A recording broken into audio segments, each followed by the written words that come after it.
So here we see Dooku apparently has no loyalty whatsoever to Palpatine. I'm just talking out my arse here.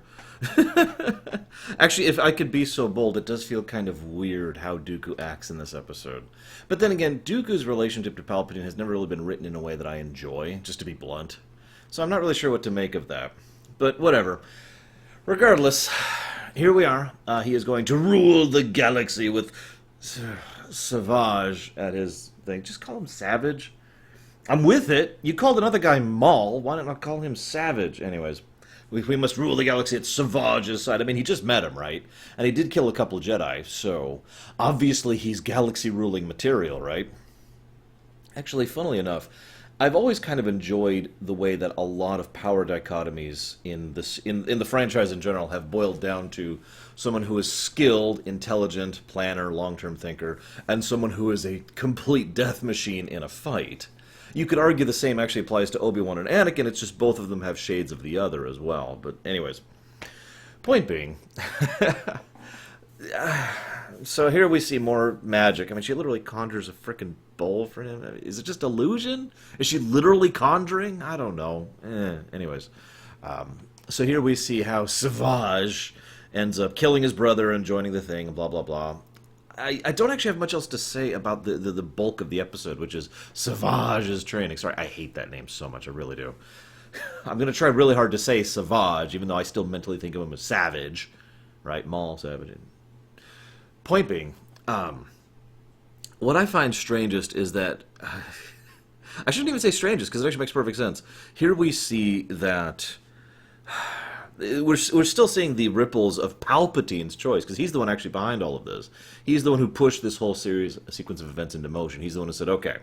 And so she is now so bent on causing vengeance upon Dooku that she is now causing her own ripples, which, spoiler alert, will show up in the future. And I just find that funny how this kind of cycle of poison just kind of keeps spiraling through the galaxy because of Palpatine, which kind of fits several interpretations of the man. Anyways.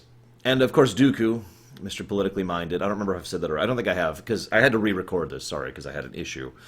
So if I'm repeating myself, I apologize. But, Dooku, Mr. Politically Minded, right? Like, oh, you could join the separatist cause, and together we could have all kinds of power and awesome. Like, I love how the politician in him is always thinking about that.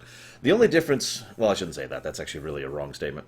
One of the major differences between Dooku and Palpatine in approach is that Palpatine doesn't usually do the obvious thing. Even if he is telling you to do something, that's not what he actually means or feels. Whereas Dooku will walk up and say, join us. And that's exactly what he means, and that's exactly what he wants to happen.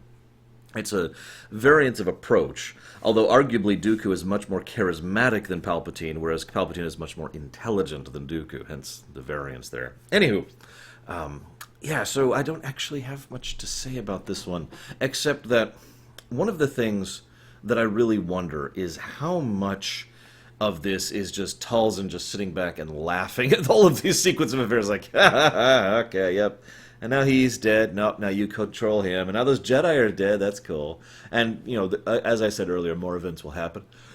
Oh, excuse me, as a consequence of this. So, what I really want to ask you guys, and I've been debating if I want to ask you guys this, is what do you think of the pseudo-magic of the Night Sisters? Like, I kind of mentioned it last episode, but I'm asking you directly. What do you think of it? Because they do stuff that's just kind of what I would consider just a little bit outside the bounds of the Force. The conjuring the pool, the Captain America infusion onto Savage. There's several instances of that. Oh, and I can't be the only one who noticed. I do want to give them credit. Talzin's voice modulation is awesome because you can always hear the let's call it the beast underneath her tone. It's a nice bit. Anyways. Hope you've enjoyed. Soon we're getting to the father, son, mother thing, so I guess we'll have to enjoy this while it lasts. See you around, guys.